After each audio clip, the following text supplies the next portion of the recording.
আসসালামু আলাইকুম, সবাইকে স্বাগতম। প্রিয় শিক্ষার্থী বন্ধুরা, আজকে আমি এই যে আইসিটি বিষয়ের পঞ্চম অধ্যায় সি প্রোগ্রামিং সম্পর্কিত এইচএসসি পরীক্ষার জন্য খুব গুরুত্বপূর্ণ কিছু এমসিকিউ প্রশ্ন ও উত্তর আলোচনা করার চেষ্টা করব। আলোচনায় আছে আমি মোহাম্মদ সিরাজুল ইসলাম। চলো শুরু করা যাক। প্রথমে এই যে আমি প্রথম প্রশ্নটি লক্ষ্য করি, তো একটু দ্রুত বলবো সময় সেভ করার জন্য, কারণ আজকে আমি 150টার অধিক এমসিকিউ প্রশ্ন আলোচনা করব। প্রথম প্রশ্ন, সি কোন ধরনের প্রোগ্রামিং ভাষা? তো এইখানে যে অপশনগুলি রয়েছে তার মধ্যে সি হচ্ছে মধ্যস্তরের প্রোগ্রামিং ভাষা। সি ভাষার ব্যবহার করে উচ্চ স্তরের এবং নিম্ন স্তরের উভয় কাজ করা যায়, সেজন্য সি ভাষাকে মধ্যস্তরের ভাষা বলা হয়। এটার মাধ্যমে হাই লেভেল, লো লেভেল উভয় ধরনের কাজ করা যায়। পরের প্রশ্ন, নিম্নের কোন ভাষা থেকে সি ভাষার উৎপত্তি? বিসিপিএল থেকে। বিসিপিএল এর পূর্ণরূপ হচ্ছে বেসিক কম্বাইন্ড প্রোগ্রামিং ল্যাঙ্গুয়েজ। এখান থেকে এই যে মার্টিন রিচার্ডস এর উদ্ভাবিত বিসিপিএল থেকে সি ভাষার উৎপত্তি হয়েছে। যদিও সি ভাষার উদ্ভাবক হচ্ছে ডেনিস রিসি। ডেনিস রিসি সি ভাষার প্রবর্তককে ডেনিস রিসি, ইনি হচ্ছে সি ভাষার প্রবর্তক। আমেরিকার বেল ল্যাবরেটরিতে কাজ করার সময় ডেনিস রিসি সি ভাষা প্রবর্তন করেন। পরবর্তী প্রশ্ন, একটু দ্রুত বলছি কারণ অনেকগুলি প্রশ্ন আজকে আলোচনা করব। কত সালে সি ভাষা তৈরি হয়? 1970 সালে। এখানে যে অপশনগুলি রয়েছে তার মধ্যে 1970 সালে এই ডেনিস রিসি প্রথমে ইউনিক্স অপারেটিং সিস্টেমে এই সি ভাষা ব্যবহার করেন, প্রয়োগ করেন সর্বপ্রথম। পরবর্তী প্রশ্ন, সি ভাষায় লেখা প্রোগ্রামকে কোন ধরনের ভাষা বলা হয়? Source code. সোর্স কোড কাকে বলে? মেশিন ভাষা বাদে অন্য সব ভাষায় হচ্ছে সোর্স কোড বা উৎস প্রোগ্রাম, তাই না? সোর্স প্রোগ্রাম আর মেশিন ভাষায় লিখিত প্রোগ্রামকে বলা হয় বস্তু প্রোগ্রাম, আর মেশিন ভাষা বাদে অন্য যে কোনো ভাষায় লিখিত প্রোগ্রামকে উৎস প্রোগ্রাম বা সোর্স কোড বলে। বিষয়গুলি মনে রাখবো। পরের প্রশ্ন, সি ভাষায় কোন ধরনের প্রোগ্রামিং মডেল অনুসরণ করে? অবজেক্ট না, স্ট্রাকচার। স্ট্রাকচার প্রোগ্রামিং মডেল কেন বলা হয়? সি ভাষার সমস্যাগুলোকে কত ছোট ছোট গ্রুপে ভাগ করে, বিভক্ত করে ধাপে ধাপে সমাধান করা হয় প্রতিটি স্টেটমেন্টের কাজ, সেজন্য এসে স্ট্রাকচার অনুযায়ী কাজ করা হয়, তাই এসে স্ট্রাকচার্ড প্রোগ্রামিং ল্যাঙ্গুয়েজ বলা হয়। সি ভাষাকে মধ্যস্তরের প্রোগ্রামিং ভাষা বলে, সি ভাষাকে জেনারেল পারপাস ল্যাঙ্গুয়েজ বলে, সি ভাষাকে অন্যান্য ভাষার জনক বলে। তো যাই হোক, ওগুলো আমরা আস্তে আস্তে শিখব। বিসিপিএল এর পূর্ণরূপ basic combined programming language. Basic combined programming language কিছুক্ষণ আগে বলেছিলাম। পরের প্রশ্ন, কোনটিতে কম মেমোরি ও রিসোর্স নিয়ে সহজে কাজ করা যায়? সি ভাষায়। সি ভাষায় কম মেমোরি এবং রিসোর্স নিয়ে সহজেই কাজ করা যায়। অন্যান্য সাধারণ ভাষার মতো বেশি মেমোরির প্রয়োজন হয় না, সি ভাষায় কম মেমোরির প্রয়োজন হয়। সি প্রোগ্রামে ডেটার মান গ্রহণের জন্য ব্যবহৃত ফাংশনকে ইনপুট ফাংশন বলে। ইনপুট ফাংশন হচ্ছে সি ভাষায় ইনপুট নেওয়ার জন্য ফাংশন। Input scanf function. স্ক্যানএফটা হচ্ছে ইনপুট ফাংশন। স্ক্যানএফের কাজ হচ্ছে কিবোর্ড থেকে ডেটা ইনপুট নেওয়া।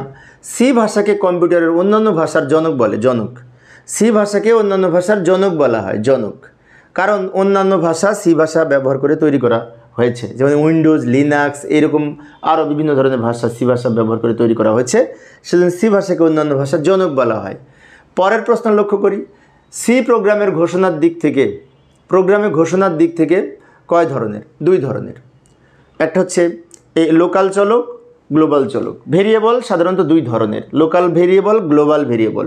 লোকাল ভেরিয়েবল ফাংশনের মধ্যে ব্যবহার করা হয়, গ্লোবাল ভেরিয়েবল ফাংশনের শুরুতে বা বাইরে ব্যবহার করা হয়। মেন ফাংশনের উপরে যদি ব্যবহার করি তাহলে সেটি গ্লোবাল চলক হয়। নিম্নের কোনটি সি ভাষায় তৈরি করা ফাইলের এক্সটেনশন? .cpp। যেমন আমরা HTML ভাষায় যখন কোড লিখি তখন সেভ করার সময় .html দিয়ে সেভ করি। সি ভাষায় প্রোগ্রাম লেখার পরে .cpp অথবা .c দিয়ে সেভ করা হয় এক্সটেনশন হিসেবে সেভ করার সময়। এই বিষয়গুলি মনে রাখবো। পরবর্তী প্রশ্ন, প্রোগ্রামের গঠন রীতিনীতিকে কি বলে? প্রোগ্রামিং মডেল বলে। প্রোগ্রামের গঠন রীতিনীতিকে প্রোগ্রামিং মডেল বলে। বিভিন্ন রকম প্রোগ্রামিং মডেল রয়েছে। Structure programming model, object oriented programming model, visual programming model, event driven programming model, এগুলি বিভিন্ন ধরনের প্রোগ্রামিং মডেল, আমরা এগুলো মনে রাখবো। পরের প্রশ্ন লক্ষ্য করি, সি প্রোগ্রামে চলকের নাম রাখার ক্ষেত্রে নিম্নের কোন বিশেষ ক্যারেক্টার ব্যবহার করা হয়? আন্ডারস্কোর। সি ভাষায় আন্ডারস্কোর ব্যতীত আর কোনো প্রতীক ব্যবহার করা হয় না, শুধুমাত্র আন্ডারস্কোর ব্যবহার করা হয়। যেমন এই যে এই প্রতীকগুলি, অনেকগুলি প্রতীক আছে না, বিশেষ প্রতীক, এইগুলি বিশেষ ক্যারেক্টার বলা হয়। এগুলো কোনোটা ব্যবহার করা যাবে না, শুধু ব্যবহার করা যাবে আন্ডারস্কোর চলকের নাম লেখার সময়। বিষয়টি মনে রাখবো। পরের প্রশ্ন লক্ষ্য করি, নিম্নের কোনটি ব্যবহার করে সি ভাষায় হেডার ফাইল যুক্ত করা হয়? ইনক্লুড, হ্যাশ ইনক্লুড ব্যবহার করে, ইনক্লুডের আগে হ্যাশট্যাগ ব্যবহার করে আমরা এই হেডার ফাইল যুক্ত করি। যেমন আমরা এই যে এখানে হেডার ফাইল stdio.h এটা যখন যুক্ত করি তখন কী করি? হ্যাশট্যাগ ব্যবহার করি, হ্যাশ ইনক্লুড। এখানে হেডার ফাইল যুক্তের জন্য হ্যাশ ইনক্লুড, এগুলো সব কিন্তু হেডার ফাইল। আর প্রত্যেকটার আগে আমরা হ্যাশ ইনক্লুড ব্যবহার করেছি। এগুলিকে প্রি প্রসেসর ডিরেক্টিভ বলা হয়, হ্যাশ ইনক্লুডকে। পরের প্রশ্ন লক্ষ্য করি, সি প্রোগ্রামিং ভাষা হলো উচ্চ স্তরের ভাষা, মধ্য স্তরের ভাষা, নিম্ন স্তরের ভাষা। এই দুটো হবে, 1 আর 2। নিম্ন স্তরের ভাষা হবে না। নিম্ন স্তরের ভাষা হচ্ছে দুইটা, একটা হচ্ছে প্রথম প্রজন্মের মেশিন ভাষা, দ্বিতীয় প্রজন্মের অ্যাসেম্বলি ভাষা, আর বাদ বাকি সব উচ্চ স্তরের ভাষা। 1 আর 2 সঠিক। তার মানে কি এই দুইটা নিম্ন স্তরের ভাষা না। সি প্রোগ্রাম উচ্চ স্তরের ভাষা এবং মধ্য স্তরের ভাষাও বলা হয়। নিচের কোনটি সি প্রোগ্রামের আউটপুট ফাংশন হিসেবে ব্যবহার করা হয়? প্রিন্ট এফ কোনো কিছু প্রিন্ট করার function, print F, put string, put character, তো এইগুলি সব হচ্ছে এই আউটপুট ফাংশন। পরের প্রশ্ন লক্ষ্য করি, নিচের কোনটি সি ভাষা লেখার জন্য ব্যবহৃত কম্পাইলার? তো এখানে যে অপশনগুলি রয়েছে, কোড ব্লক সি কম্পাইলারটা হচ্ছে এই আমাদের সি ভাষা লেখার জন্য সফটওয়্যার। আরও রয়েছে যেমন Turbo C, C plus plus, বা বর্ল্যান্ড সি, তারপরে কোড ব্লকস। তো আমরা কোড ব্লকসটা বেশি ব্যবহার করে থাকি সাধারণত। কোড ব্লকসটা সহজ, আমি তো কোড ব্লকস ব্যবহার করে সি প্রোগ্রাম লিখি। সি প্রোগ্রামে কোনো ফাংশনের মধ্যে যে ভেরিয়েবল ঘোষণা করা হয়, তাকে বলা হয় লোকাল ভেরিয়েবল বলে। ফাংশনের মধ্যে যে ভেরিয়েবল ব্যবহার করা হয়, আর ফাংশনের বাইরে যদি ব্যবহার করা হয় তাকে গ্লোবাল ভেরিয়েবল বলে। মধ্যে হলে লোকাল ভেরিয়েবল। ফাংশনের পূর্ণ নাম ও কোড সহ পুরো অংশটিকে কি বলে? স্টেটমেন্ট বলে। একটা প্রোগ্রামে যেমন আমি এখানে লিখলাম প্রিন্ট এফ, একটা ফাংশন লিখলাম, এখান থেকে শুরু করে এই পর্যন্ত টোটালটা হচ্ছে স্টেটমেন্ট। এই স্টেটমেন্টটির প্রথমে ফাংশন, তারপরে আমরা এই যে প্যারান্থিসিস ব্যবহার করেছি, ফার্স্ট ব্র্যাকেট, এর মধ্যে প্যারামিটার পাস করেছি। তা টোটাল অংশটাকে সেমিকোলন পর্যন্ত স্টেটমেন্ট বলে। সেজন্য বলা হচ্ছে পূর্ণ নাম কোড সহ সম্পূর্ণ অংশকে স্টেটমেন্ট বলে, এবং স্টেটমেন্টের সাথে সেমিকোলন লিখতে হয় শেষে, স্টেটমেন্টের শেষে। পরের প্রশ্ন, কোন ফাংশনটি সি প্রোগ্রামিং ভাষায় আউটপুট দেওয়ার জন্য ব্যবহার করা হয়? প্রিন্ট এফ ফাংশনের কাজ হচ্ছে কোনো কিছু প্রিন্ট করা বা মনিটরে দেখানোর জন্য ব্যবহার করা হয়। প্রিন্ট এফ ফাংশনের মধ্যে যে এখানে আমরা প্যারান্থিসিস ব্যবহার করেছি, এর মধ্যে যা লিখব সেটা মনিটরে দেখা যাবে ডাবল কট দিয়ে। পরের প্রশ্ন লক্ষ্য করি, নিচের কোনটি অন্য তিনটি হতে ভিন্ন? ফাংশনটা ভিন্ন কারণ আইএনটি, সিএসআর, এলস এগুলো কিন্তু কিওয়ার্ড, বাট এটা নট কিওয়ার্ড। এগুলো কিওয়ার্ড, ডেটা টাইপ, বাট এটা কিন্তু কিওয়ার্ড না। দ্যাট মিন্স এটা হচ্ছে এই তিনটা হতে ভিন্ন, আলাদা। এই যে আরও বিভিন্ন রকম কিওয়ার্ড রয়েছে, আমি এখানে কয়েকটা ব্যবহার করেছি। মোট 32টা কিওয়ার্ড তোমাদের বইতে রয়েছে। আবার এনসিসিতে আছে 47টি কিওয়ার্ড, সি প্লাস প্লাসে আছে আবার 63টি কিওয়ার্ড। এগুলো আমরা মনে রাখবো। সি প্রোগ্রাম গঠনের মেইন ফাংশনের প্রধানত কয়টি অংশ থাকে? সি প্রোগ্রামের মেইন ফাংশনের মধ্যে 2টি অংশ থাকে। একটি হচ্ছে ডিক্লারেশন পার্ট, আর একটা হচ্ছে এক্সিকিউশন পার্ট। আমরা যদি একটা ফাংশন ব্যবহার করি তার 2টা অংশ থাকবে। একটা হচ্ছে ডিক্লারেশন পার্ট, যেখানে ভেরিয়েবল ডিক্লেয়ার করি, আর একটা হচ্ছে এক্সিকিউশন পার্ট, মানে কি ওই ডিক্লেয়ারের আলোকে আমাদের কাজ সম্পাদন করবে। এক্সিকিউশন পার্টে কাজ সম্পাদন করবে। পরের প্রশ্ন, সি প্রোগ্রামের অন্যতম বৈশিষ্ট্য হলো এটি কেস সেন্সিটিভ। সি প্রোগ্রাম কিন্তু কেস সেন্সিটিভ। কেন কেস সেন্সিটিভ? সি প্রোগ্রামের ছোটো হাতের বড় হাতের মধ্যে ম্যাটার করে। আমরা কিছু কিওয়ার্ড আছে যেগুলি ছোটো হাতেরই লিখতে হবে, বড় হাতে লিখলে কাজ করবে না। সেজন্য সি প্রোগ্রামকে কেস সেন্সিটিভ বলা হয়। বিষয়টি মনে রাখবো। সি প্রোগ্রাম বড় হাতের এবং ছোটো হাতের লেখার মধ্যে খুব সেন্সিটিভ, তাই একে কেস সেন্সিটিভ বলা হয়। সি প্রোগ্রামের গঠনে কোনো সেকশনে ভেরিয়েবল ঘোষণা করা হয়? অবশ্যই ডিক্লারেশন সেকশনে ভেরিয়েবল ঘোষণা করা হয়। ডিক্লারেশন সেকশনে যেমন এখানে আমরা লিখি ডেটা টাইপ লিখবো, তারপর ভেরিয়েবলের নাম লিখবো। আচ্ছা, আমি একটা সরাসরি উদাহরণ দেখাচ্ছি। এই যে আমি একটা সি প্রোগ্রাম এখানে লিখেছি। তো এইখানে এইটার নাম হচ্ছে link section, main function section, এটা হচ্ছে স্টার্ট, এটা এন্ড। এখানে এই লাইনটার নাম হচ্ছে ডিক্লারেশন, ভেরিয়েবল ডিক্লেয়ার করি। এইখানেই কিন্তু আমরা এই ভেরিয়েবল লিখি। প্রথমে ডেটা টাইপ, তারপর ভেরিয়েবলের নাম, ভেরিয়েবল কমা দিয়ে শেষে আবার সেমিকোলন লিখবো। এখানে 3টা variable, a b sum. A b হচ্ছে ইনপুট ভেরিয়েবল, এখানে ইনপুট হিসেবে এ বি ব্যবহার করেছি। সাম হচ্ছে আউটপুট ভেরিয়েবল, তাই যে আউটপুট নেওয়ার সময় আমরা সাম ব্যবহার করেছি। তার মানে ভেরিয়েবল লেখা হয় ডিক্লারেশন পার্টে। এই লাইনটার নাম ডিক্লারেশন সেকশন। পরবর্তী প্রশ্ন, সর্বপ্রথম কোন অপারেটিং সিস্টেমে সি ভাষা ব্যবহার করে? ইউনিক্স অপারেটিং সিস্টেমে সর্বপ্রথম সি ভাষা ব্যবহার করা হয়েছিল। পরের প্রশ্ন লক্ষ্য করি, বর্তমানে প্রচলিত কম্পাইলার ও অপারেটিং সিস্টেমে প্রায় শতকরা 70% বেশি কোন ভাষা ব্যবহার করা হয়েছে? সি ভাষা। সি ভাষা ব্যবহার করে বর্তমানে যে অপারেটিং সিস্টেমগুলো তৈরি করা হয়েছে, সি ভাষাতে প্রোগ্রাম নির্বাহের শুরুতে কোনটি লেখা হয়? Main function. এটাও মেন, সব জায়গায় মেইন, কিন্তু কোনটা সঠিক? এই মেইনটা সঠিক। কেন এই মেইনটা সঠিক? এখানে হ্যাশট্যাগ ব্যবহার করা যাবে না, এখানে বড় হাতে লেখা যাবে না, এই প্রতীক ব্যবহার করা যাবে না, তার মানে এইটা হচ্ছে সঠিক। খেয়াল রাখতে হবে কিন্তু। পরের প্রশ্ন লক্ষ্য করি, পাওয়ার ফাংশন। এটি একটি পাওয়ার কি? এটি একটি ফাংশন এবং এটি লাইব্রেরি ফাংশন। লাইব্রেরি ফাংশন কাকে বলে? আমরা এই যে উপরে হেডার ফাইল হিসেবে math.h অন্তর্ভুক্ত করি। কখন? যখন আমরা ফাংশন হিসেবে পাওয়ার ফাংশন ব্যবহার করি, SQRT রুট করার জন্য ফাংশনগুলো ব্যবহার করি, তখন আমরা উপরে হেডার ফাইল যুক্ত করি। আর হেডার ফাইলের সাথে যুক্ত যে সমস্ত ফাংশন আগে থেকে প্রোটোটাইপ হিসেবে এই লাইব্রেরি ফাংশনের সাথে এই পাওয়ার ফাংশনের কাজ যুক্ত করা আছে লাইব্রেরি ফাংশনের মধ্যে, তাই এগুলোকে লাইব্রেরি ফাংশন বলা হয়। যেমন printf, scanf, তারপরে SQRT, পাওয়ার ফাংশন, এগুলি আরও রয়েছে যেগুলি লাইব্রেরি ফাংশন, লাইব্রেরির সাথে লিঙ্ক যুক্ত থাকে। সেই জন্য সি কম্পাইলার কোন ফাংশনগুলো বিল্ড ইন?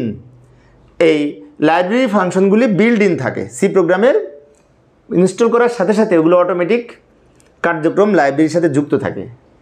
যেমন বিভিন্ন ধরনের বিল্ড ইন ফাংশন রয়েছে, printf, scanf, getch, এগুলো সব বিল্ড ইন ফাংশন এবং এগুলিকে লাইব্রেরি ফাংশনও বলা হয়।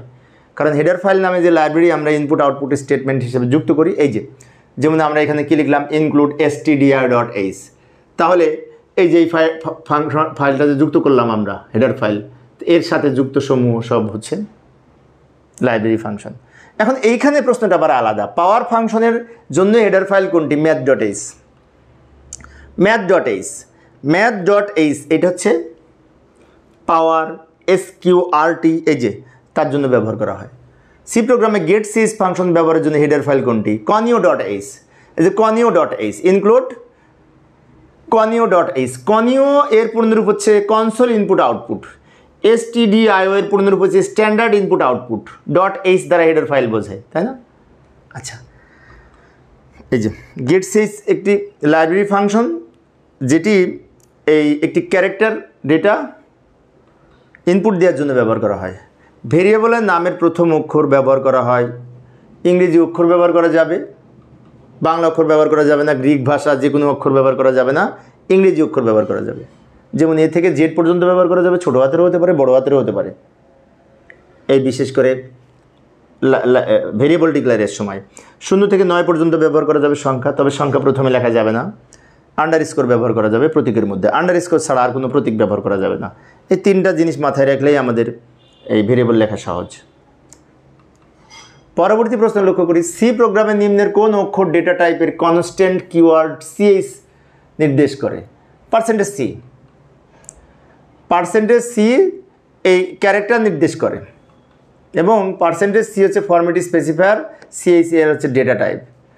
char হচ্ছে ডেটা টাইপ, যার জন্য ফরম্যাট স্পেসিফায়ার হচ্ছে % c, অক্ষরসূচক ডেটার জন্য ব্যবহার করা হয়। পরের প্রশ্ন, সি প্রোগ্রামে ইনক্লুড ফাইল নেম দ্বারা নিচের কোনটি বোঝানো হয়? প্রি প্রসেসর বলে।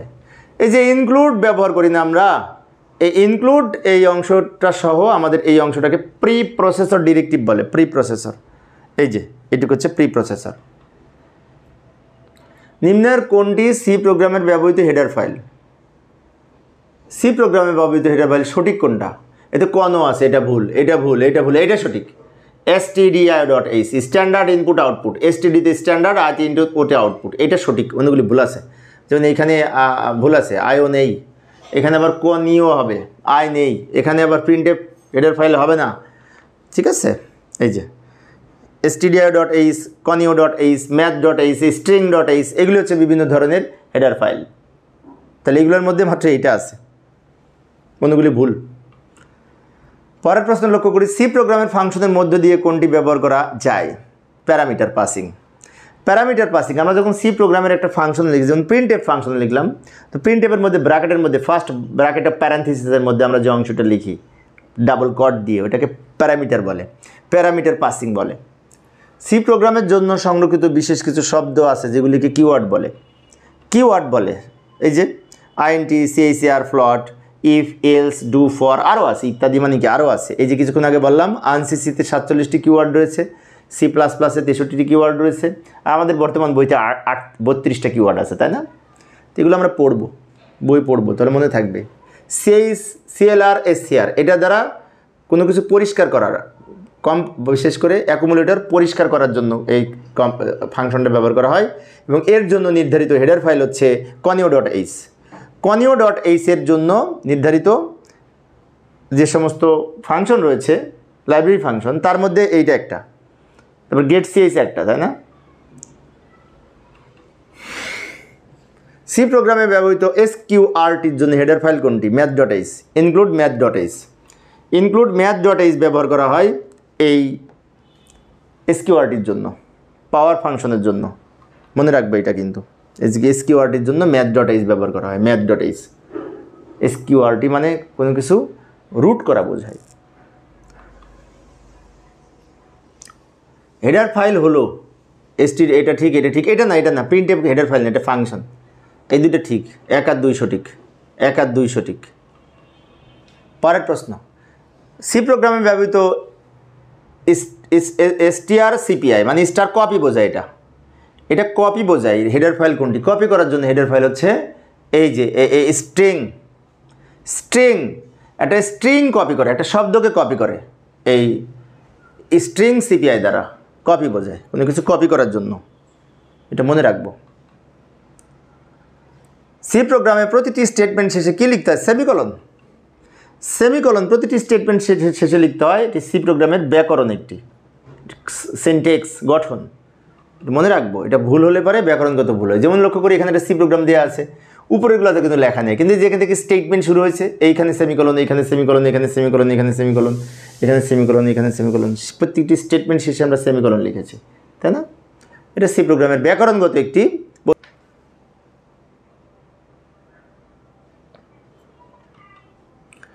পরের প্রশ্নটি লক্ষ্য করি, সি প্রোগ্রাম গঠনে নিম্নের কোনটি অত্যাবশ্যকীয়? Main function section.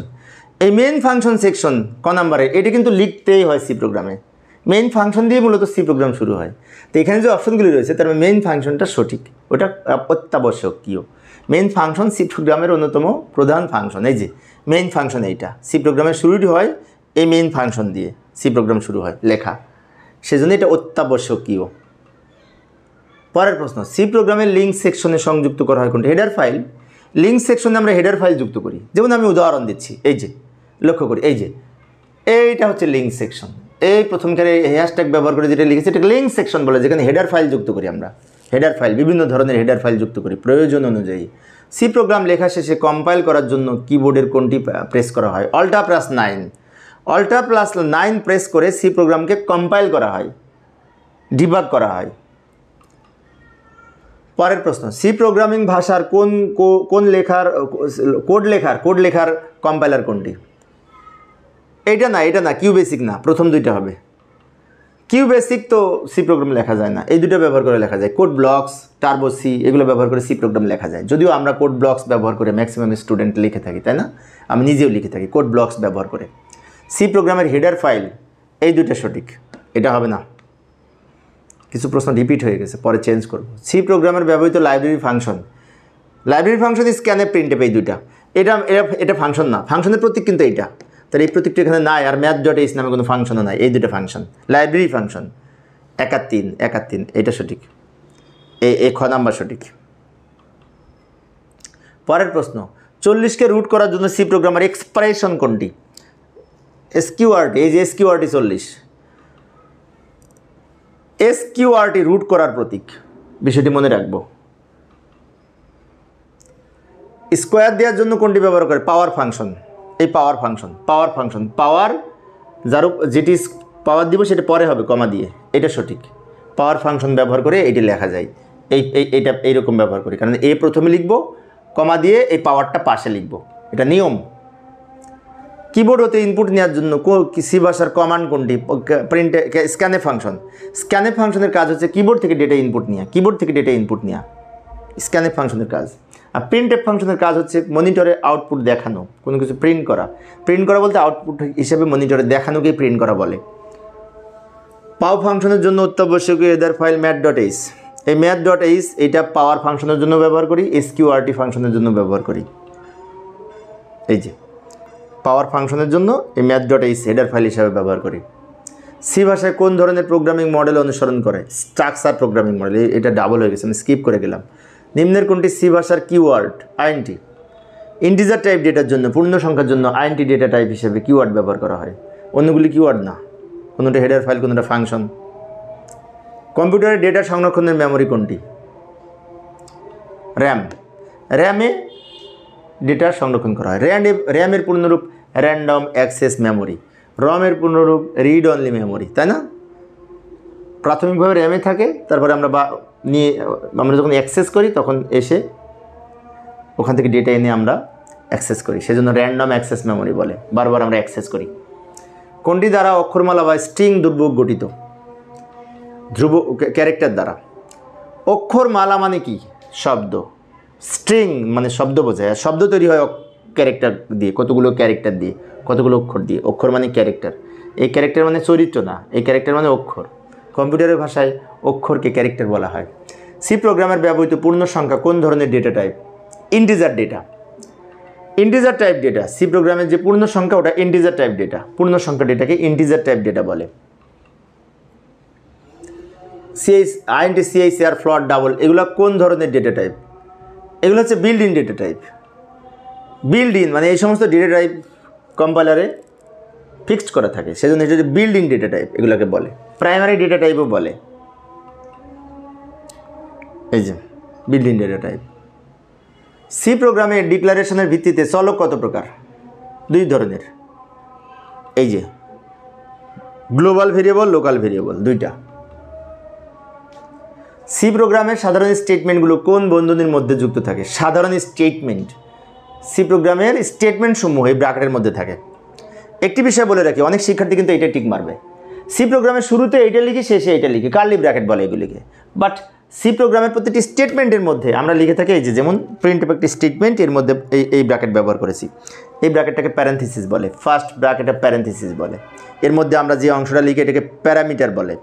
তার মানে এই অংশটার মধ্যে তিনটা বিষয় যুক্ত আছে। একটি হচ্ছে ফাংশন, একটি হচ্ছে প্যারেন্থেসিস বা ফার্স্ট ব্র্যাকেট, মাঝখানে যেটা লিখছে এটা প্যারামিটার। তাহলে টোটালটা মিলে একটা স্টেটমেন্ট, টোটালটা মিলে একটা স্টেটমেন্ট। এটা হচ্ছে আউটপুট স্টেটমেন্ট। সি প্রোগ্রামের জন্য কিবোর্ডের আলটিপুরা এফ ফাইলের জন্য, ফাইল খোঁজার জন্য অল্টার+F ব্যবহার করি আমরা। ফাইল বের হবে। সি প্রোগ্রামের জন্য কিবোর্ডের অল্টার+H ব্যবহার করা হয় কিসের জন্য?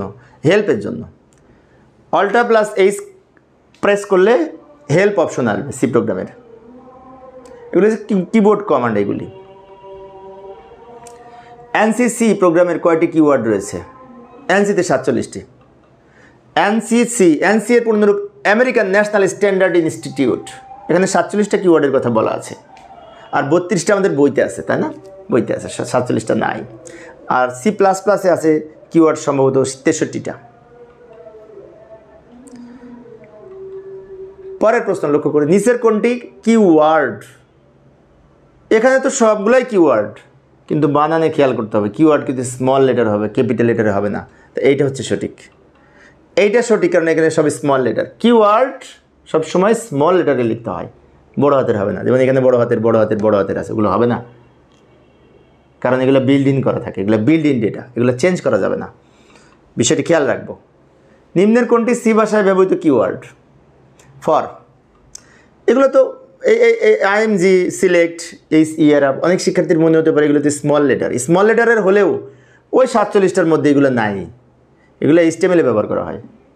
তাহলে আমাদের পড়ে ওইগুলো দেখতে হবে কী কী আছে। তো আমাদের বইতে 32টা আছে, বারবার বলছি, কিন্তু 32টা মুখস্থ না করলেও অন্তত 32টার মধ্যে যেগুলো বারবার ব্যবহার হয়েছে ওইগুলো সম্পর্কে তো ধারণা রাখা লাগবেই। ভেরিয়েবলের নাম ঘোষণার ক্ষেত্রে সর্বোচ্চ অক্ষর সংখ্যা 31। 31টি অক্ষর ব্যবহার করা যায়। এই ভেরিয়েবল লেখার সময়। প্রোগ্রামের শুরুতে ঘোষণাকৃত ভেরিয়েবলের কোন ধরনের বলা হয়? প্রোগ্রামের শুরুতে যদি ঘোষণা ব্যবহার করি তাকে গ্লোবাল বলে। প্রোগ্রামের শুরুতেই যে ভেরিয়েবল ব্যবহার করা হয় মেইন ফাংশনের উপরে বা বাইরে তাকে গ্লোবাল বলে। আর মেইন ফাংশনের মধ্যে যদি ব্যবহার করি চলক, সেটাকে লোকাল বলে।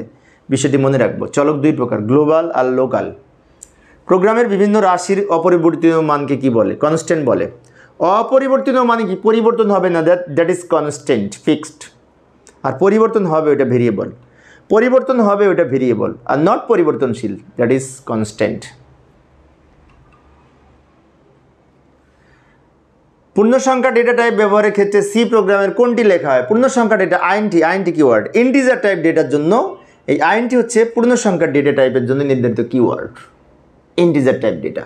অন্যদিকে ভগ্নাংশের জন্য ফ্লট লিখি, অক্ষরের জন্য ক্যারেক্টার লিখি, ডাবলের জন্য ডাবল লিখি, তাই না? তো যাই হোক, প্রত্যেকটা অপশন সম্পর্কে ব্যাখ্যা করতে গেলে কিন্তু আমাদের অনেক সময় লাগবে, কারণ আজকে আমি 150টা প্রশ্ন আলোচনা করব।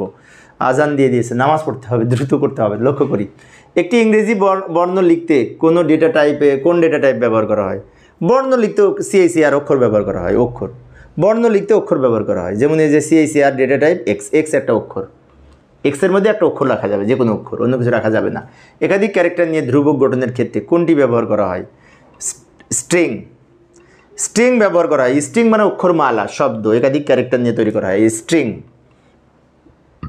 ভগ্নাংশ যুক্ত ফ্লোটিং পয়েন্ট ডেটার সি প্রোগ্রামের কোন ডেটা টাইপ ব্যবহার করা হয়? ফ্লট ব্যবহার করা হয়।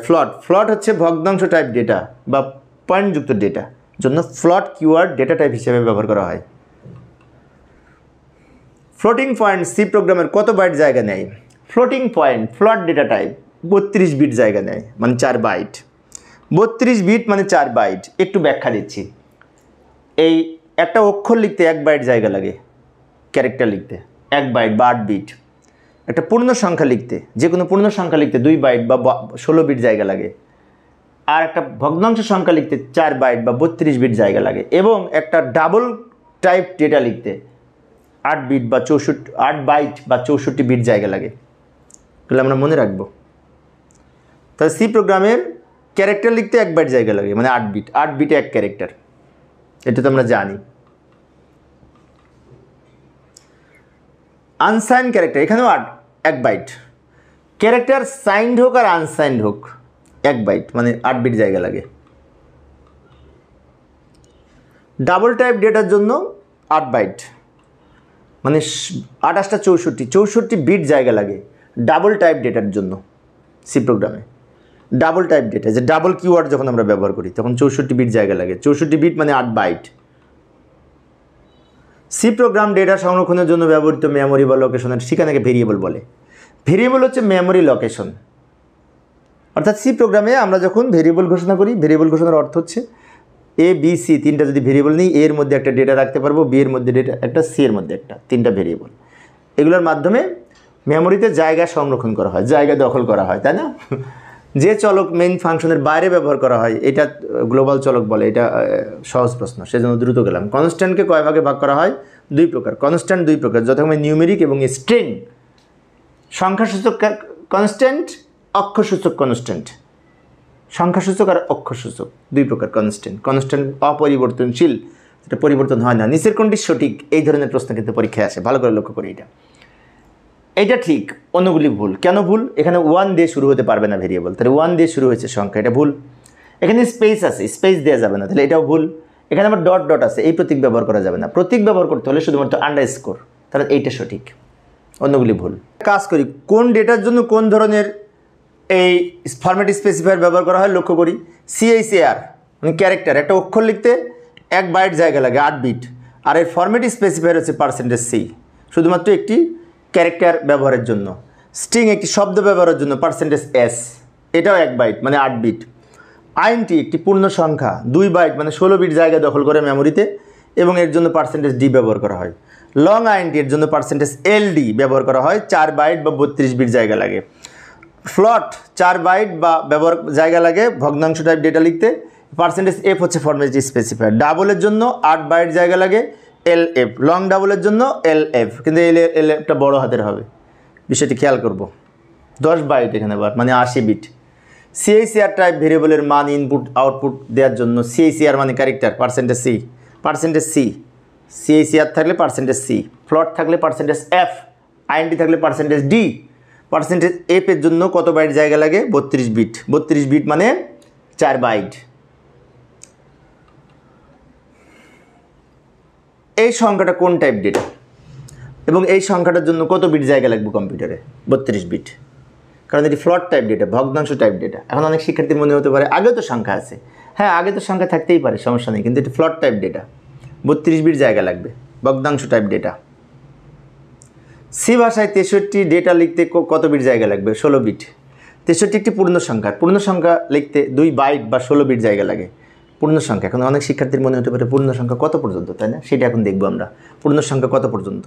পূর্ণ সংখ্যা সাধারণত ওই 65,536 মাইনাস অর্ধেক প্লাস অর্ধেক, মাঝখানে আবার 0 থাকে, তাই না? সেজন্য প্লাস সংখ্যা একটা কম হয়। তো যাই হোক, আমার এই কথাটা কিন্তু তোমরা বুঝলে না মনে হয়। একটু পরে আমি দেখাবো যে কথাটা বললাম যে কোনটার কত রেঞ্জ, ওইটা একটু পরে আমি বলবো।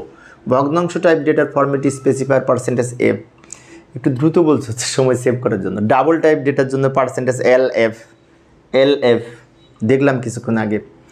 সি প্রোগ্রামিং ভাষায় সুইচ হচ্ছে কিওয়ার্ড, সুইচটা কিওয়ার্ড, কিন্তু কিওয়ার্ড ওই যে 32টা কিওয়ার্ড তোমাদের বইতে আছে, তার মধ্যে সুইচটা আছে। Switch keyword, switch for, if, else, int data type variable. এই যে এখানে আসলাম, আইএনটি ডেটা টাইপের জন্য এই যে মাইনাস 32,768 থেকে প্লাস 32,767 পর্যন্ত। এখন অনেক শিক্ষার্থীর মনে হতে পারে এটাকে মুখস্থ করবো না, ওটা মুখস্থর বিষয় না। ওটাই কিছুক্ষণ আগে বললাম আমি যে এটার ব্যাখ্যা আমি দিব এবার। এই যে এখানে লক্ষ্য করি, এইখানে এই যে একটা পূর্ণ সংখ্যার ডেটা, এই লাইনটা লক্ষ্য করি। একটা পূর্ণ সংখ্যার ডেটা যেহেতু 16 বিট, তাই 2 টু দি পাওয়ার 16 সমান 65,536। কিন্তু 65,036 এর মধ্যে প্লাসও আছে মাইনাসও আছে, তাই অর্ধেক প্লাস অর্ধেক মাইনাস। অর্ধেক প্লাস মানে কি? 2 to the power 15, 2 to the power 15 minus 2 to the power 15, এটার মান হচ্ছে ঋণাত্মক সংখ্যা, এতটি লেখা যাবে। এবং শূন্য একটা সংখ্যা, তাহলে কত হলো? 68 সাথে একটা শূন্য যোগ করে 69 হলো। এই যে 32,769 হলো, ওই শূন্য সহ, শূন্যটা এখানে নাই। এইবার এখান থেকে আবার plus 2 to the power 15 minus 1 হবে। এই মাইনাস 1 কেন হচ্ছে? এখানে শূন্য একটা সংখ্যা আছে সেজন্য। তাহলে আমাদের সূত্রটা হচ্ছে মাইনাস 2 টু দি পাওয়ার 15 হতে plus 2 to the power 15 minus 1 কেন হচ্ছে? এখানে শূন্য আছে সেজন্য 1 হচ্ছে। বিষয়টি মনে রাখবো। সি ভাষায় ব্যবহৃত এইগুলা কি? তো এইগুলাকে বলা হয় স্কেপ সিকোয়েন্স। স্কেপ সিকোয়েন্স বলে, স্কেপ সিকোয়েন্স ক্যারেক্টারে এইগুলো আমরা অনেক সময় ব্যাকস্ল্যাশ ব্যবহার করে লিখে থাকি। এরা এক একটা এক এক রকমের কাজ। আচ্ছা, এই কী কয় ধরনের স্কেপ সিকোয়েন্স আছে, কি আমরা একটু দেখি কাজ কি, দেখলে সমস্যা তো নাই। ব্যাকস্ল্যাশ এন ব্যবহার করে নতুন লাইন তৈরি করা হয়। এইভাবে ব্যবহার যদি করি তাহলে এটা নিচে আসবে, অনেকটা বিআরের মতো। HTML বিআর লিখি না, এই ব্যাকস্ল্যাশ এন বিআরের কাজ করে। ব্যাকস্ল্যাশ টি যদি এখানে লিখবো, পরে ওটা এক ট্যাব দূরে চলে যাবে। ব্যাকস্ল্যাশ আর লিখলে এই শুরু থেকে শুরু হবে, এটুকু বাদ দিয়ে এখান থেকে শুরু হবে। ব্যাকস্ল্যাশ আর যেখানে লিখবো সেটা শুরুতে চলে আসবে। অ্যালার্ম এর জন্য এ ব্যবহার করা হয়, এ অ্যালার্মের জন্য এইভাবে ব্যবহার করি, ব্যাকস্ল্যাশ ব্যবহার করে। বি এর জন্য আমাদের পিছনে এক ঘর সরে যাবে, বি ব্যবহার করলে এক ঘর সরে যাবে। এই ব্যাকস্ল্যাশ এটা ব্যবহার করলে সিঙ্গেল কোটেশন হবে আমরা যদি ব্যবহার করি। ব্যাকস্ল্যাশ ডাবল কোটেশন ব্যবহার করলে এটা যদি ডাবল কোটেশন হবে। ডাবল ব্যাকস্ল্যাশ ব্যবহার করলে একটা ব্যাকস্ল্যাশ থাকবে। আউটপুটে যদি আমি ব্যাকস্ল্যাশ দেখতে চাই তাহলে জাস্ট ডাবল ব্যাকস্ল্যাশ একবার ব্যবহার করব, তাহলে এর আগে একটা ব্যাকস্ল্যাশ থেকে যাবে। আর প্রশ্নবোধক চিহ্নের জন্য ব্যাকস্ল্যাশ হোয়াট চিহ্ন ব্যবহার করা হয়, প্রশ্নবোধক চিহ্ন কিন্তু তুমি সি প্রোগ্রামে লিখতে পারবে না যদি এই ব্যাকস্ল্যাশ ব্যবহার না করো, তাহলে কিন্তু আউটপুট পাবে না। বিষয় এখানে ব্যাকস্ল্যাশটা দেখা যাবে না, কিন্তু প্রশ্নবোধক দেখা যাবে। হোয়াট ইজ পেন্সিল, তারপরে ব্যাকস্ল্যাশ দিয়ে যেটা লিখছি ব্যাকস্ল্যাশ দেখা যাবে না, কিন্তু হোয়াট চিহ্নটা দেখা যাবে এটা লেখার কারণে। তো এইগুলোকে বলা হয় স্কেপ সিকোয়েন্স। সি প্রোগ্রামের পরবর্তী লাইনে যাওয়ার জন্য ব্যবহৃত হয়, কিছুক্ষণ আগেই তো বললাম, পরবর্তী লাইনে যাওয়ার জন্য এন ব্যবহার করা হয়। এই যে এন ব্যবহার করেছি, তাই আউটপুটটা এটা নিচে এটা চলে গেছে, লাইন আলাদা হয়ে গেছে। সি ভাষায় চলক কোনটি? সি ভাষার সঠিক চলক কোনটি? এইটা আন্ডারস্কোর আছে, এইটা এখন আন্ডারস্কোর থাকলেও অনেক সময় ভুল থাকতে পারে, কিন্তু যেমন 2 দিয়ে যদি আন্ডারস্কোর থাকে তাহলে তো ভুল হবে, 2 দিয়ে শুরু হতে পারবে না। এটা ভুল কারণ এই প্রতীক থাকবে না, এটা ভুল কারণ 1 দিয়ে ব্যবহার হবে না, এটা ভুল কারণ ড্যাশ ব্যবহার হবে না, 1 ব্যবহার হবে না। এটা সঠিক। ভেরিয়েবল ঘোষণার নিয়ম আমি ইতিপূর্বে আলোচনা করেছি, ওখান থেকে তোমরা দেখে নিতে পারবে। সি প্রোগ্রামের জন্য নিম্নের কোনটি সঠিক চলক? এটা সঠিক, এটা ভুল, 2 দিয়ে শুরু, এটা আবার এই প্রতীক আছে, এটা আবার মাঝখানে এটা আছে, তাহলে এটা সঠিক, এটা সঠিক। সিতে স্ট্রিং টাইপ ডেটা প্রদর্শনের জন্য, স্ট্রিং প্রদর্শনের জন্য %s হচ্ছে ফরম্যাট স্পেসিফায়ার। %s সি প্রোগ্রামের %s হচ্ছে স্ট্রিং প্রদর্শনের জন্য। আউটপুটের বামে এক ঘর পেছানোর জন্য আমরা এই \b ব্যবহার করি, \b। সতর্ক সংকেত অ্যালার্মের জন্য এ ব্যবহার করি, অ্যালার্ম দেওয়ার জন্য এ ব্যবহার করি। এই যেমন আমরা অ্যালার্ম \a ব্যবহার করলাম, ফলে কী হবে, এটা যখন প্রদর্শন করবে তখন অ্যালার্ম দিবে, অ্যালার্ম বাজবে। আউটপুট প্রশ্নবোধক চিহ্ন প্রদর্শনের জন্য \hot চিহ্ন ব্যবহার করি, \hot চিহ্ন। যেমন এই যে এখানে আমি \hot চিহ্ন ব্যবহার করলাম, ফলে আউটপুটে হোয়াট ইজ পেন্সিল এখানে দেখা যাচ্ছে, এটা বাদে এটা আউটপুটে এখানে দেখা যাচ্ছে ফলাফল। আউটপুট পরবর্তী লাইনে শুরু থেকে শুরু করতে হলে আর ব্যবহার করব, \r ব্যবহার করলে, যেমন এখানে \r ব্যবহার করেছি, তাই এটা পরবর্তী লাইনে শুরু থেকে শুরু হবে, শুরু থেকে। আউটপুট অন্যদিকে এক ট্যাব দূরে সরানোর জন্য \t ব্যবহার করা হয়, এক ট্যাব দূরে সরে যাবে।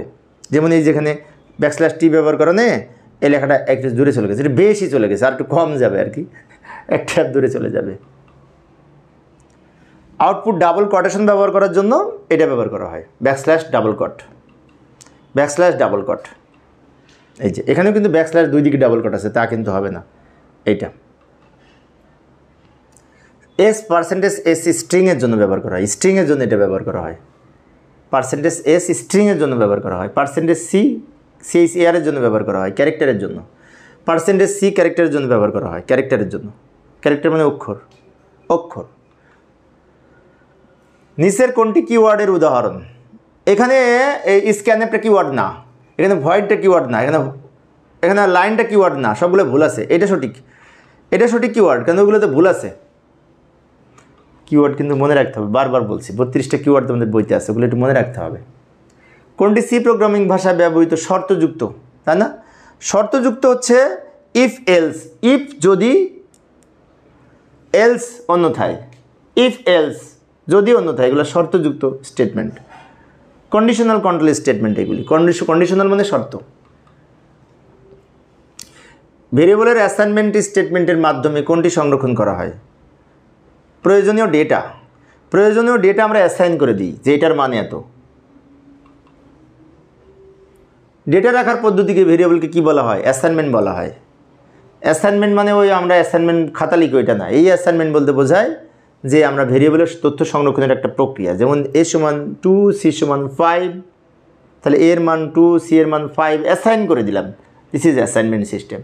অ্যাসাইন করে দিলাম, নির্ধারণ করে দিলাম। কোনো মানকে সংরক্ষণের জন্য নিচের কোনটি ব্যবহার করা হয়? এই মেমোরি লোকেশন ব্যবহার করা হয়। সংরক্ষণের জন্য তো মেমোরি ব্যবহার করা হবে, অন্য কিছু তো না।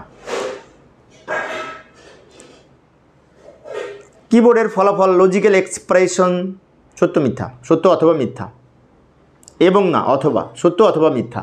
একটা প্রশ্নের উত্তর সত্য হতে পারে, মিথ্যা হতে পারে। সত্য এবং মিথ্যা একসাথে হতে পারে না, সত্য মিথ্যা গুলাই ফেললে হবে না, হয় সত্য হবে অথবা মিথ্যা হবে। Yes or no, yes and no এটা কিন্তু আমরা বলি না, তাই অথবা হবে। অর্থাৎ একটা স্টেটমেন্টের ফলাফল সত্য হতে পারে, মিথ্যা হতে পারে, তাহলে সত্য অথবা মিথ্যা, খেয়াল রাখবো বিষয়টা। আইকিউ টাইপের প্রশ্ন এটি কিন্তু। কোনটি সি প্রোগ্রামিং ভাষায় ব্যবহৃত কন্ডিশনাল স্টেটমেন্ট?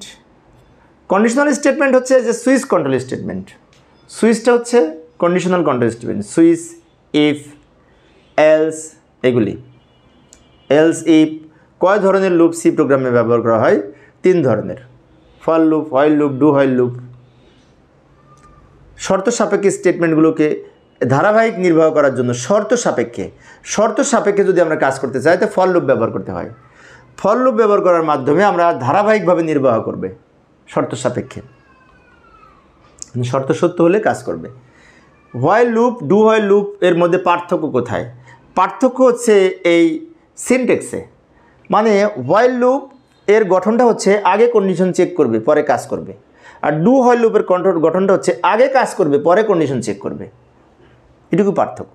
হোয়াইল লুপ আগে কন্ডিশন চেক করে পরে কাজ করে, আর ডু হোয়াইল লুপ আগে কাজ করে পরে কন্ডিশন চেক করে।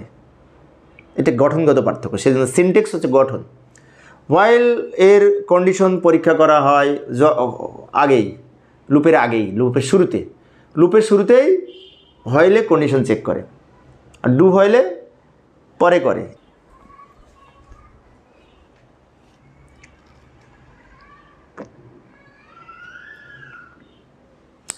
পরবর্তী প্রশ্নটি লক্ষ্য করি, ডেটা পাঠানোর জন্য ব্যবহৃত ভেরিয়েবল সমূহকে কী বলে? রিটার্ন টাইপ ডেটা বলে, ভেরিয়েবল রিটার্ন টাইপ ভেরিয়েবল বলে। লাস্টে লিখি না আমরা রিটার্ন 0। পরবর্তীতে অপারেন্ড, অপারেটর এবং কনস্ট্যান্টের সামঞ্জস্যপূর্ণ উপস্থাপনকে কী বলে? এক্সপ্রেশন বলে। x সমান a plus b plus c, এটা লিখি না? তো টোটালটা হচ্ছে এক্সপ্রেশন। এখানে প্লাস ইকুয়াল টু এগুলো অপারেটর, আর a b c এগুলো হচ্ছে অপারেন্ড। অপারেন্ড হচ্ছে যে b c লিখি না এগুলা।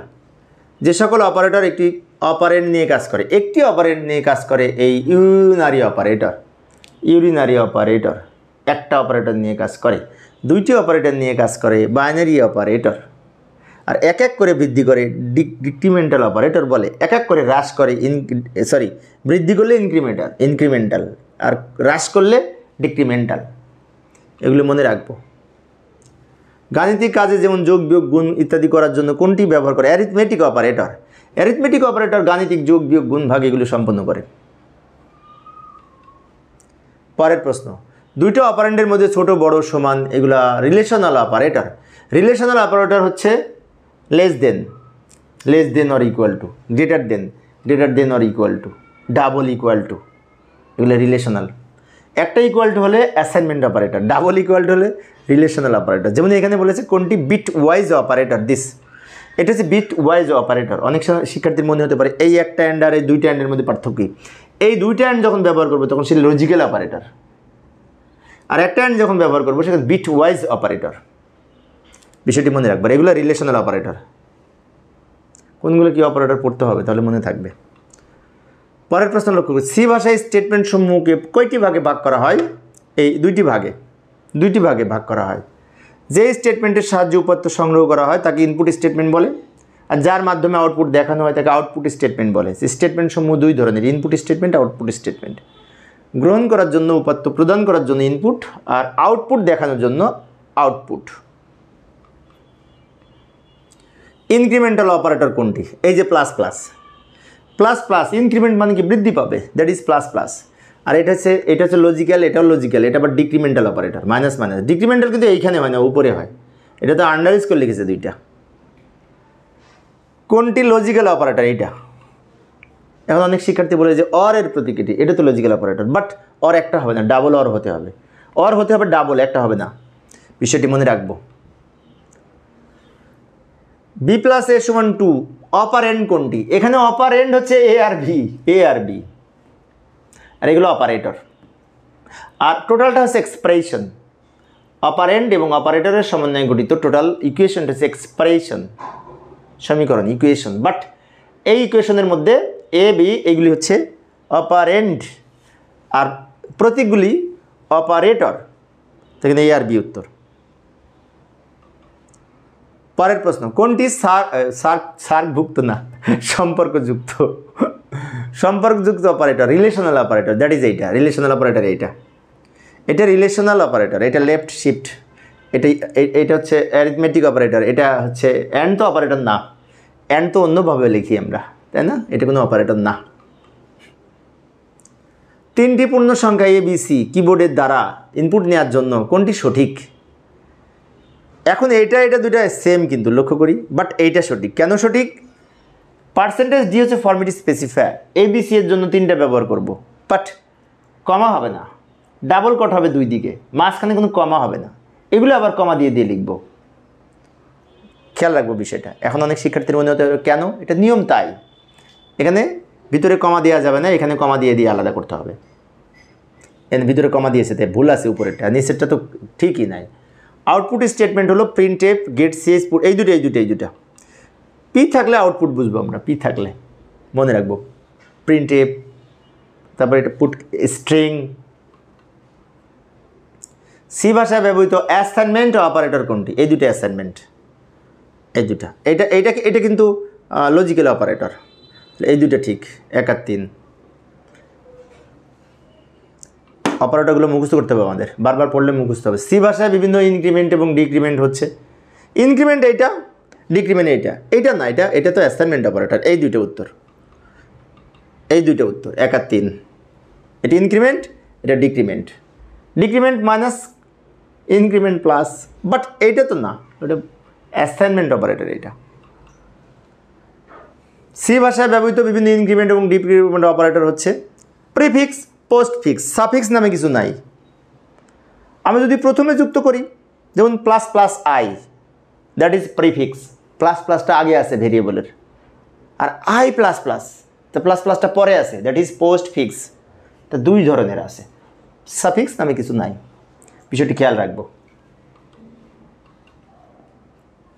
কোনটি লজিক্যাল অ্যান্ড অপারেটর? এটা ডাবল অ্যান্ড, আর এটা হচ্ছে রিলেশনাল। এটা হচ্ছে কি রিলেশনাল, এটা আবার নট অপারেটর। এই যে এক্স স্কোয়ার, এটা সি, কোনটি সঠিক? এইখানে কিন্তু এক্স স্কোয়ারকে 2 বার এক্স ব্যবহার করতে হবে, যে এটা সঠিক, এক্স ইন্টু এক্স, অথবা পাও ফাংশন ব্যবহার করতে হবে। পাও ফাংশন কোথাও নাই, তার মানে এটার জন্য এটা সঠিক। সবগুলো ভুল আছে। স্কোয়ার আছে, স্কোয়ার দেওয়া যাবে না। স্কোয়ার দুইভাবে লেখা যায়, একটা হচ্ছে হয় গুণ করতে হবে, অথবা পাও ফাংশন ব্যবহার করে লিখতে হবে। তাই এটা সঠিক, এটা সঠিক। কোনটি ব্রাঞ্চিং স্টেটমেন্ট? এই যে ইফ এলস, ইফ হলে এটা, এলস হলে ব্রাঞ্চ করে পরেরটা, সেজন্য ব্রাঞ্চিং স্টেটমেন্ট বলে ইফ এলসকে। যদিও এটা কন্ডিশনাল কন্ট্রোল স্টেটমেন্ট, শর্ত সাপেক্ষে কাজ করে ইফ এলস। প্রোগ্রাম দুটি শর্তের কোন স্টেটমেন্টটি ব্যবহৃত হয়? দুটি শর্ত হলো ইফ আর এলস। সত্য দুইটা, আমি যদি বলি দুইটা সংখ্যার মধ্যে কোনটি ছোট, তাহলে if a greater than b অথবা এ লেস দেন বি, যদি সত্য হয় তাহলে পরে যা লিখবো সেইটা, আর যদি মিথ্যা হয় তাহলে এলসের পরে যা লিখবো। তাহলে ইফ আর এলস দুইটার ক্ষেত্রে। আর যদি 3টা হয় তাহলে ইফ এলস ইফ এলস। এটা এটি ভুল আছে, যেহেতু অপশনে ভুল, এটা সঠিক। একই স্টেটমেন্ট থেকে অন্য স্টেটমেন্ট প্রোগ্রামের নিয়ন্ত্রণে স্থানান্তর করার জন্য কোনটি ব্যবহার করা হয়? এই গোটু। গোটু মানে কি? আবার গোটু এগেইন বললাম, তাহলে গোটু এগেইন আবার ফিরে যাবে। স্টেটমেন্ট কোনটি? ডিসিশন মানে শর্ত, তো শর্ত যাচাই করা হয় ইফ দিয়ে। ইফ দিয়ে শর্ত যাচাই করা হয়, তা ইফকে কন্ডিশনাল কন্ট্রোল স্টেটমেন্ট বলে। যে সকল অপারেটর একাধিক অপারেন্ড নিয়ে তৈরি, বাইনারি বলে। বাইনারিটা হচ্ছে একাধিক, বাইনারি ধ্রুবক না, বাইনারি অপারেটর। বাইনারি ধ্রুবক আছে, এটা হবে না কিন্তু। আর একটা নিয়ে যখন কাজ করে তাকে ইউনারি বলে, আর একাধিক নিয়ে কাজ করলে তাকে বাইনারি বলে। তো এইবার আমরা এই সি প্রোগ্রাম সম্পর্কিত কিছু প্রশ্ন দেখব। এইখানে বলছে, এইখানে 1 থেকে 6 পর্যন্ত প্রদর্শন করবে, এক এক করে বৃদ্ধি করবে। তাহলে 1 2 3 এইভাবে যাবে 6 পর্যন্ত। 6টা প্রদর্শন করার কথা, কিন্তু এখানে বলেছে ইফ i = 4 যখন হবে তখন কন্টিনিউ মানে স্কিপ করে যাবে, 4 প্রদর্শন করবে না। তার মানে আমাদের উত্তর হবে 5। কেন 5 হবে? 1 থেকে 6 পর্যন্তের মধ্যে 4 বাদ যাবে, এটা বলেছে তাই। ইফ এর মধ্যে যা লেখা থাকে কন্টিনিউ থাকলে ওটা বাদ যায়। কন্ডিশনাল কন্ট্রোল স্টেটমেন্ট হলো ইফ এলস ইফ সুইচ, এখানে সবগুলোই হবে, সবগুলোই আমাদের কন্ডিশনাল কন্ট্রোল স্টেটমেন্ট, কন্ডিশন যাচাই করে। পরের প্রশ্নটি 43-44-এর জন্য। এখানে বলছে প্রোগ্রামের আউটপুট কত হবে, তাই না? 1 থেকে 6 পর্যন্ত প্রদর্শন করবে না, 1 থেকে 6 পর্যন্ত সংখ্যাগুলো যোগ করবে, যোগ। তো 1 থেকে সংখ্যাগুলো যোগ করবে 6 পর্যন্ত, তাহলে আউটপুট কত হবে, তাই না?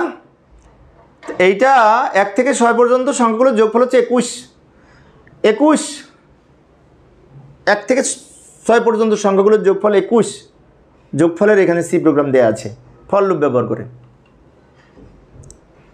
ওই স্টেটমেন্টটি বলছে আয়ের কি মানের পরিবর্তন ফলে আউটপুট 12 হবে।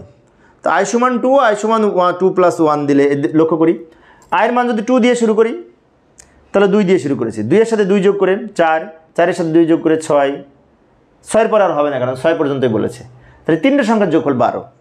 তাহলে আমরা যদি i = টু ধরি ওয়ানের পরিবর্তে আর 2 2 করে বৃদ্ধি করি তাহলে এই 12 পাবো। সেজন্য বলেছে i সমান 2 i সমান i প্লাস 2। ওইটা উত্তর। পরের প্রশ্ন, এখানে সি প্রোগ্রাম দেওয়া আছে, HTML কতবার প্রদর্শন করবে। আচ্ছা, HTML প্রদর্শন করবে কতবার লক্ষ্য করি, 1 থেকে প্রদর্শন করা শুরু করবে 6 পর্যন্ত, কিন্তু যখন 4 হবে তখন ওইটা বাদ দিবে, তো 5 বার প্রদর্শন করবে। 5 বার কেন প্রদর্শন করবে, 1 থেকে প্রদর্শন করা শুরু করবে, 1 2 3 4 প্রদর্শন করবে না, চতুর্থবার প্রদর্শন করবে না, কারণ এটা কন্টিনিউ বলা আছে, if 4 সমান কন্টিনিউ, সেজন্য ওইটা বাদ দিয়ে 1 2 3 4 5 বার।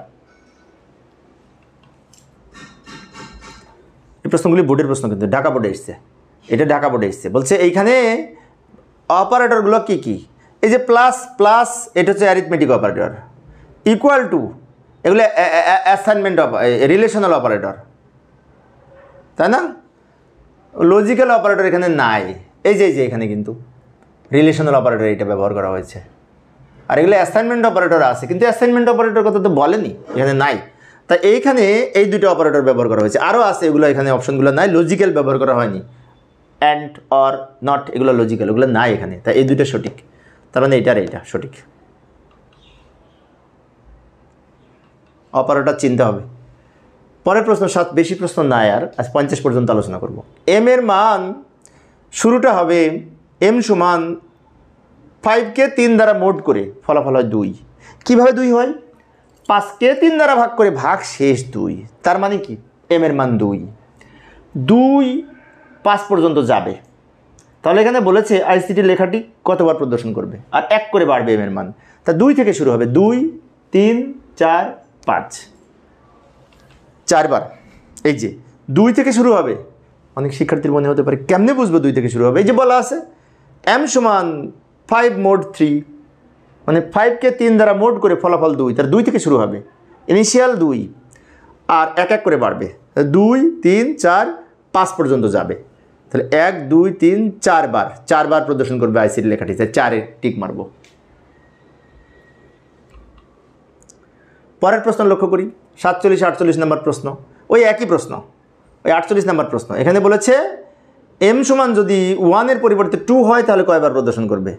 এম সমান যদি 2 হয় তাহলে 2 এর সাথে 2 যোগ করে 4, আর তো হবে না, তা 2 বার হচ্ছে তো, এই যে 2, এম এর মান তো 2 হবে, এখানে 2 এর সাথে 2 2 করে পার্থক্য, তো 2 এর সাথে 2 যোগ করে 4 হয়, 4 এর সাথে 2 যোগ করে 6 হয়, 6 প্রদর্শন করবে না, কারণ বলা আছে 5 পর্যন্ত, সেজন্য উত্তর হবে 2, একবার 2 বার, 2 বার। বরিশাল বোর্ডে প্রশ্নটি এসেছে। পরের প্রশ্ন প্রোগ্রাম দেওয়া আছে, বলেছে এস সমান 2, আমরা সব জায়গায় দেখেছি এস সমান 0, এস সমান 0, আর এখানে বলেছে এস সমান 2, তাহলে এস সমান যদি 2 হয় তাহলে আমাদের এই সংখ্যাগুলো এস এর সাথে আয়ের মান যোগ করবে, আয়ের মান 1 করে বাড়বে, তো কত হবে। এখানে আয়ের মান 1 দিয়ে শুরু হয়েছে, তো আয়ের মান যখন 1 দিয়ে শুরু হলো তখন এই 1 1 করে বাড়বে 10 পর্যন্ত, 10 পর্যন্ত যোগ করবে, তাহলে 1 থেকে 10 পর্যন্ত সংখ্যাগুলোর যোগফল 55, 55, 55 সাথে এই 2 যোগ হবে 57 উত্তর। ভালো করে লক্ষ্য করি, 1 থেকে 10 পর্যন্ত অথবা 0 থেকে 10 পর্যন্ত সংখ্যাগুলোর যোগফল 55, 55, 10 পর্যন্ত সংখ্যাগুলোর যোগফল 55, এটা আমরা জানি। এখন এই 10 পর্যন্ত সংখ্যাগুলোর যোগফল 55 কীভাবে, এর একটা শর্টকাট সূত্র আছে, সেটা হচ্ছে 10 × 11 ভাগ 2। 1 থেকে 100 পর্যন্ত সংখ্যাগুলোর যোগফল কত, 100 × 101 ভাগ 2। 1 থেকে 7 পর্যন্ত সংখ্যাগুলোর যোগফল কত, 7 × 8 ভাগ 2, অর্থাৎ 1 যোগ করে গুণ হবে। 10 পর্যন্ত সংখ্যাগুলোর যোগফল হচ্ছে 10 × 11 ভাগ 2, 55 হবে, 55 আর এই 2 57 উত্তর। লাস্ট প্রশ্ন, এইখানে আয়ের কোন মানের পরিবর্তনের ফলে 32 হবে। এখানে আয় সমান যদি আমরা 2 ধরি, এই যে লক্ষ্য করি, আয় সমান যদি 2 ধরি, এটুকু তো বাদ, আর 2 2 করে যদি বৃদ্ধি পায় তাহলে আউটপুট 32 হয়। তো আয় সমান 2 আর 2 2 করে বৃদ্ধি পাবে, তাহলে যোগফল 32 হবে। আমি প্রমাণ করে দিচ্ছি, আয় সমান আমি 2 ধরলাম, 2, 1 এর পরিবর্তে 2 ধরলাম, এই 2, কিন্তু এই 2 তো এই আগের 2, তাহলে এটা বাদ। আয় সমান 2 ধরলাম, 2 এর সাথে 2 যদি যোগ i সমান 2 ধরলাম, 2 এর সাথে 2 যোগ করে 4, 4 এর সাথে 2 যোগ করে 6, তার সাথে 2 যোগ করে এত, তার আগে 10 পর্যন্ত। তাহলে এখান থেকে এইটুকু যোগফল হচ্ছে 30। লক্ষ্য করি এই দুটো যোগ করে 6, 6, 6, 12, 12 আর 8 20 আর 10 32, 30 আর এই 2 32, আগের 2। তার মানে 32 হবে কখন? যখন এই স্টেটমেন্টটি হবে i সমান 2 আর i সমান i প্লাস 2। তো প্রিয় শিক্ষার্থী বন্ধুরা, আজকে আমি 150-150টি প্রশ্নের আলোচনা করলাম। আরও কিছু প্রশ্ন আছে, আমি পরে ক্লাসে আলোচনা করবো, এমনি ক্লাসটি লম্বা হয়ে যাচ্ছে। আর আজকে শুক্রবার, আমি নামাজ পড়ার জন্য কিছুক্ষণের মধ্যে নামাজ শুরু হবে। তো পরিশেষে অন্যান্য ক্লাসগুলি দেখার আমন্ত্রণ রইল। সবাই ভালো থাকবে এবং সুস্থ থাকবে, এই কামনায় খোদা হাফেজ।